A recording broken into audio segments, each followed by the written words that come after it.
la cour des grands. Et chacune d'entre nous doit s'élever au niveau de ces enjeux. Ne perdez plus de temps dans des débats inutiles sur les réseaux sociaux.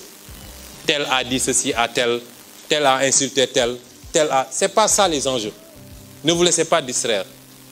Ce n'est pas ça les enjeux aujourd'hui. Il nous faut être grands pour faire face à de grands enjeux. Nous ne devons pas manquer ce rendez-vous, mais cela suppose que chacun et chacune d'entre nous s'élève à la hauteur de ces enjeux. Les Européens ont compris depuis longtemps, ont fait leur choix, ont tracé leur voie et ont dirigé le monde. D'autres ont compris. L'Amérique, qui est aujourd'hui la première puissance mondiale jusqu'à preuve du contraire, a été colonisée. Elle est indépendante depuis à peine 200 ans. Et cette Amérique-là a compris. La Chine a compris et a fini de rattraper son retard. Est devenue quasiment la première puissance économique du monde et en phase de rattraper son retard militaire. L'Inde. Dans tous les continents, les gens ont compris, sauf sur le continent africain. Cela ne peut pas continuer. Ce 21e siècle doit être africain. Je l'ai dit et redit. Mais ça suppose que nous soyons à la hauteur des enjeux. Mais ça suppose aussi que nous ouvrions les yeux et que nous soyons prêts pour une longue et difficile bataille. Car nous avons affaire à des gens sans foi ni loi, omnibulés par le pouvoir et l'argent, et appartenant tous aux mêmes super loges.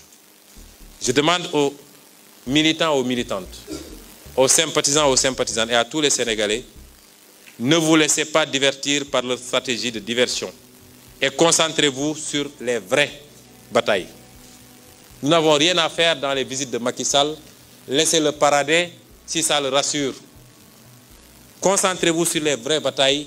Et les vraies batailles, c'est premièrement, nous n'accepterons plus dans ce pays qu'on se serve de complot, qu'on se serve de lois iniques, qu'on instrumentalise la justice, les forces de l'ordre pour éliminer des adversaires politiques. Ça, c'est une grande bataille. La seconde bataille, c'est qu'il n'est absolument pas question que Macky Sall fasse un troisième mandat dans ce pays. Je veux que tous nous concentrions nos efforts, nos priorités à ces combats-là, parce qu'ils vont allumer des contre-feux tous les jours. Ils vont lever de faux lièvres tous les jours pour qu'on disperse nos forces à discuter du sexe des anges. Il faut aujourd'hui qu'on se recentre, qu'on se concentre, parce que l'heure est grave, mais la victoire n'a jamais été autant apportée et nous allons la remporter, s'il plaît à Dieu. Je vous remercie.